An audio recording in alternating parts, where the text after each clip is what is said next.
नमस्कार। जय तंत्र मंत्र केंद्र में मैं आप सबका हार्दिक स्वागत एवं अभिनंदन करता हूं।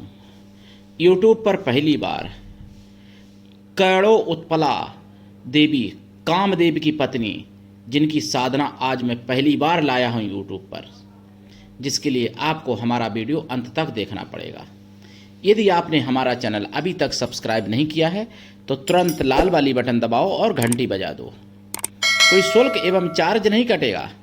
आप हमारे वीडियो को फेसबुक और व्हाट्सएप पर, ट्विटर अकाउंट के माध्यम से और इंस्टाग्राम पर अधिक से अधिक शेयर करें। लाइक और कमेंट करना भी आपका धर्म है। दुनिया में जिसका कोई नहीं मैं उसका हूँ। यदि आपको अपनों ने धोखा दिया है अथवा आपको परायों ने धोखा दिया है तो आप एक बार मुझे अवश्य आजमाएं। हमारा मोबाइल नंबर है 9305 63 71 73। बात करने का टाइम भारतीय टाइम के अनुसार दिन में दोपहर 12 बजे से 2 बजे के बीच का है। यदि आप सच्चा पवित्र निस्वार्थ दिव्य प्रेम पाना चाहते हैं अथवा देना चाहते हैं तो आपका स्थान मेरे लिए मेरे प्राणों से भी करोड़ों गुना ऊपर है। मैं राष्ट्रीय अध्यक्ष कृष्णा दल एवं महामंडलेश्वर आप सबसे निवेदन करता हूं, यदि आप मानवतावादी हैं अथवा आप सनातनी हैं तो मुझसे जरूर जुड़ें। यदि आप में योग्यता हुई तो मैं आपको पदाधिकारी भी बनाऊंगा अपने संगठन कृष्णा दल में। ये कृष्णा दल हमारा आपका सबका एक परिवार है। आप देश विदेश में विश्व के किसी भी कोने में रहते हैं, किसी भी जाति धर्म से, कोई दिक्कत नहीं। आप हमारे दिए हुए ज्ञान से भरपूर लाभ उठा सकते हैं। मैं अपने चैनल के माध्यम से आयुर्वेदिक ज्ञान, ज्योतिष शास्त्र का ज्ञान, तंत्र मंत्र, तीज त्योहार, सत्संग, प्रवचन, राष्ट्रवादी खबरें भी डालता हूं। तो जो कड़ो उत्पला देवी, आपने नाम भी नहीं सुना होगा, कड़ो उत्पला देवी, ये है कामदेव की पत्नी और इनकी बहुत ही विलक्षण कहानी है स्कंद पुराण में। लेकिन पूजा पद्धति नष्ट कर दी गई थी मुगलिया शासन में, जबकि कामदेव की पत्नी है। मैं कामदेव की कुछ पत्नियों की साधना डाल भी चुका हूं अभी तक, लेकिन कड़ो उत्पला की आपने पहली बार नाम सुना होगा और इनका वर्णन स्कंद पुराण में है। लेकिन पूजा पद्धति मुगलिया शासन में नष्ट कर दी गई, जो आज मैं पहली बार आपको बताने जा रहा हूं। इनके नाम से नर्मदा के किनारे तीर्थ भी है कड़ोत्पला देवी के नाम से। लेकिन फिर भी कड़ोत्पला के बारे में यह दुर्भाग्य है कि आप लोग नहीं जानते। क्यों नहीं जानते? मुगलिया शासन में नष्ट कर दिया गया इसलिए। कड़ोत्पला ये सब कुछ आपको दे सकती हैं, सारा सुख दे सकती हैं, प्रेम का भंडार आपके जीवन में ला सकती हैं और संसार की सारी खुशियां आपको दे सकती हैं, सारे संकट मिटा सकती हैं, सारे दुख दरिद्र मिटा सकती हैं। कड़ोत्पला देवी, इन्होंने तपस्या की थी पति प्राप्ति के लिए और फिर भगवान मतलब भगवती पार्वती की तपस्या इन्होंने की और इनके पिता ने की थी भगवान की तपस्या, इनके पति प्राप्त हों इसलिए कड़ोत्पला देवी को। तो माता पार्वती ने स्वयं कामदेव को आदेश दिया था और कामदेव ने खुद इनसे कहा आकर कि मुझे अपना मतलब पति बना लो। और जबकि वृद्धा हो चुकी थी, बूढ़ी हो चुकी थी और फिर तरुण यौवन भी दिया इनको, कड़ोत्पला को। एक ब्राह्मण की पुत्री थी, ये बूढ़ी हो चुकी थी। ब्राह्मण का एक वैसे तो छत्री थी लेकिन कर्म से, लेकिन वैसे पहले के छत्री आज के ब्राह्मणों से भी ज्यादा श्रेष्ठ हुआ करते थे, तो इसलिए ब्राह्मण मैं बोल रहा हूं। वैसे तो छत्री थी, राजा की पुत्री थी। स्कंद पुराण वर्णन है इनका। लेकिन पूजा पद्धति आज मैं बताऊंगा, उससे पहले मैं आपको कुछ जरूरी बातें बता दूं, क्योंकि राष्ट्रवादी चैनल है। सुदर्शन चैनल पर मुझे पता चला, जागो में पता चला, और 10 सितंबर 8 से 8:30 के बीच में जागो में पता चला सुदर्शन चैनल पर। एक जिहादी, दिल्ली की घटना है, एक जिहादी प्रॉपर्टी का काम करता, तथा कथित तो प्रॉपर्टी डीलर है, लेकिन वो प्रॉपर्टी का क्या, वो लड़कियों का डीलर है, लड़कियों की डीलिंग करता है। कई लड़कियों को तो छेड़ा छड़ा उसने और वो बच गई। 7 लड़कियां एक हफ्ते से आज भी लापता हैं, अभी तक नहीं मिली। हिंदुओं की लड़कियां, हिंदुओं की लड़कियों को वो टारगेट बनाता है। कुछ लड़कियां ऐसी भी हैं उसके यहाँ, बताते हैं पैसा लेके गलत सलत काम करवाती हैं, मतलब अपने शरीर के साथ आती हैं रोजाना और चली जाती हैं। लेकिन कुछ लड़कियां ऐसी हैं जिनको गायब कर दिया, या तो विदेश में भेज दिया होगा, सीरिया एरिया में कहीं, तभी तो नहीं मिली हैं। 8 दिन हो गए अभी तक नहीं मिली। उनके माँ बाप तड़प रहे थे, कुछ लड़कियां भी उनके बारे में बता रही थी। तो वो जिहादी है। तो हिंदुओं जागो, अभी नहीं जागोगे तो फिर जागने लायक नहीं रहोगे, और जाग भी जाओगे तो कुछ कर नहीं पाओगे। आपको पता होगा सूरत में गणेश जी के पंडाल में पथराव किया गया था जिहादियों के द्वारा, उसमें 27 लोग थे, सुदर्शन पे ही पता चला था, और नाबालिग थे। तो अब नाबालिगों के नाम से भी कुछ होता है, और रेल जिहाद भी चल रहा है, और रेल जिहाद पाकिस्तान से चल रहा है। लेकिन रेल जिहाद में अगर मैं ये कह दूं कि कांग्रेस का भी हाथ है तो गलत नहीं होगा। क्यों गलत नहीं होगा?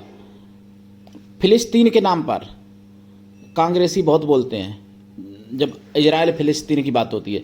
बांग्लादेश में जो हिंदुओं के ऊपर हुआ उसमें कोई नहीं बोला, ठीक, नंबर 1। लेकिन रेल के बारे में बताऊं, वैसे सरकार को बहुत घेरते हैं सब कुछ, लेकिन जब पोल पट्टी खुली, जब पता चला कि रेल की ट्रेन की पटरी पर जो है रखा गया सिलेंडर, कहीं कहीं पेट्रोल, कहीं बारूद का झोला, कहीं सीमेंट, कहीं लोहा, तब क्यों नहीं मुंह खुलता है कांग्रेसियों का? तो उनके जिहादियों के ऊपर क्यों नहीं बोले? तो इससे पता चलता है कि पाकिस्तान की जो आका पाकिस्तान में बैठे उनके प्यादे यहां काम कर रहे हैं, और कांग्रेस का भी उनको समर्थन मिल रहा है। और कांग्रेस ही के नहीं, मतलब पूरी मतलब विपक्षी लोगों का समर्थन है उनके साथ। नहीं तो भारत में रह के, और ठीक है, सरकार भी भाई इसी लायक है, क्या बताएं। क्योंकि जब ट्रेन के किनारे जिहादियों को बसा दिया है, नहीं निकाल पा रहे हैं, इतनी दम नहीं है निकालने की। अगर कोई हिंदू साहस करे भी तो उसको जेल में डाल दिया जाता है, पिंकी भैया की तरह, जो हिंदू रक्षा दल के राष्ट्रीय अध्यक्ष थे।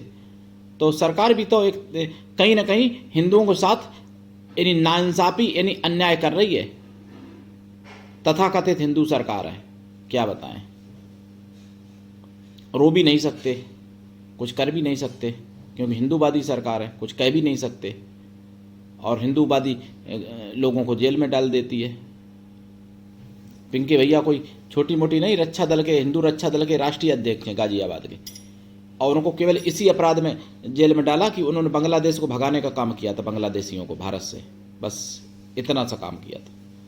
और वहाँ पर बांग्लादेश में काटे जा रहे हिंदू, आज भी काटे जा रहे, आज भी मारे जा रहे, वहाँ पर आज भी सब कुछ कोई उस पर, और वहाँ की सेना भी उन्हीं जिहादियों के साथ में, वहाँ फौज भी उन्हीं जिहादियों के साथ में। और यहाँ फौज, और फौज के तो बारे में यहाँ मैं कुछ नहीं कहता, फौज तो बेचारी कुछ नहीं कहती है, वो तो चाहती है कि बांग्लादेशी भाग जाएं। लेकिन यहाँ का शासन, यहाँ के प्रशासन बांग्लादेशियों के साथ में, हिंदुओं के साथ में नहीं है। अभी जब हिंदुओं की ऐसी हालत है, बहुसंख्यक हिंदू हैं कि तुम्हारा साथ नहीं दे रही सरकार, और जब लगेगा कि तुम अल्पसंख्यक हो चुके हो तो सरकार चाहे किसी की भी बने, तुम्हारी कोई नहीं सुनने वाला होगा हिंदुओं। और पहली बात तो हिंदू सरकार ही नहीं बनेगी। फिर जब संख्या हिंदू की कम हो जाएगी तो हिंदू ना सरकार बनेगी, ना हिंदू जज रहेगा कोई, ना हिंदू मुख्यमंत्री, ना हिंदू प्रधानमंत्री, ना कोई नहीं हिंदू फिर रहेगा। बांग्लादेश में क्या हुआ, सीख जाओ, समझ जाओ, जाग जाओ।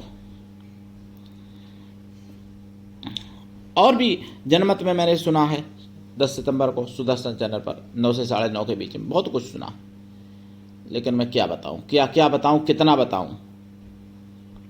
तो अब मैं साधना बता देता हूं आपको, करणोत्पला देवी की साधना। देखिए, इनकी साधना में आपको लाल आसन और दिशा पूरब या उत्तर, आसन लाल, साधना काल में शाकाहारी रहेंगे, साधना के बाद भी लाइफ टाइम शाकाहारी रहना पड़ेगा। अगर मांसाहारी हैं तो शाकाहारी बन जाइएगा। और ये कामदेव की पत्नी है, सब कुछ प्राप्त करा सकती हैं, कोई छोटी मोटी शक्ति नहीं है। तो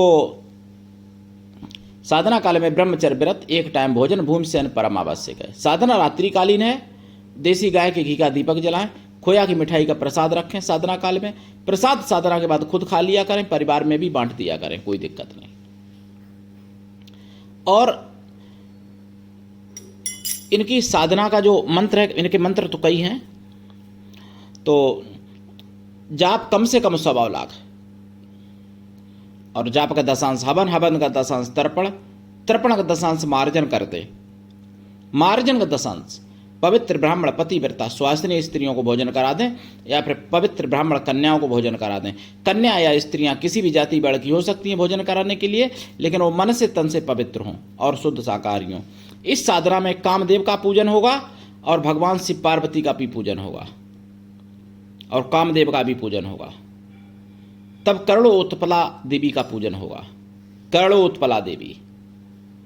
और ये कान में बताती भी हैं, जैसे कर्ण पिशाचिनी होती हैं ना, जैसे वो कर्ण मातंगी होती हैं, उस तरीके से ये कान में बताती भी हैं करणोत्पला देवी। और इनको कमल के फूल वैसे बहुत ज़्यादा पसंद है। कमल के फूल अगर अपने हाथ से तोड़ पाए ताज़ा, तो रोज़ कमल का फूल चढ़ा सकते हैं इनकी साधना में। नहीं तो कोई लाल फूल चढ़ाएं अपने हाथ से तोड़ा हुआ, ताज़ा पेड़ से तोड़ा हुआ। अगर ऐसा संभव नहीं है तो खरीद के चढ़ाने की मैं राय नहीं देता, बासे फूल चढ़ाने से नुकसान होता है साधनाओं में। और लंबी साधना करने पर ये वचन भी देती हैं, वरदान देती हैं, दर्शन देती हैं लंबी साधना में। लेकिन 1.25 लाख में जो आपका काम होगा, काम तो हो ही जाएगा। और पूरे यूट्यूब पर खंगाल लेना, ये साधना का नाम भी कहीं नहीं मिलेगा, कर्ण उत्पला देवी। स्कंद पुराण में नाम मिलेगा इनका, लेकिन पूजा पद्धति वहां से नष्ट कर दी गई थी। तो इनके कई एक मंत्र हैं, कुछ मैं बोल के सुना देता हूं, लेकिन उससे पहले मैं बताऊं दीक्षा लेके साधना करना। बिना दीक्षा के कभी भी किसी भी प्रकार की साधना में कोई सफलता नहीं मिलती है। गुरु ऐसा होना चाहिए कि शिष्य कुछ भी ना ले, लेकिन शिष्य भी ऐसा हो कि गुरु को सब कुछ दे, गुरु के लिए समर्पित रहे। और ये सनातन धर्म की आवाज़ है, आप सबका चैनल है, हमारा अकेले चैनल नहीं है। आप सब लोग अपना चैनल ऐसे समझ के और इसको आगे बढ़ाइए, इसको सपोर्ट करिए, प्रमोट करिए। मेरे प्रिय भाई बहनों, सनातन की आवाज़ है, सच्चाई की आवाज़ है, जन जन तक पहुंचाइए। तो जिसको मंत्र की दीक्षा लेनी है, दीक्षा मैं निःशुल्क देता हूं, इसका कोई शुल्क नहीं है। करिए लाभ, उठाइए। ओम कर्ण उत्पले देवी काम पत्नी महाशक्ति महादेवी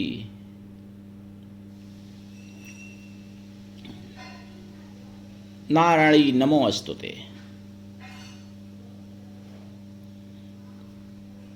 दूसरा मंत्र, ओम कर्ण उत्पलये मम कर्णे सर्व वार्ता सत्यम कथय कथय होम फट।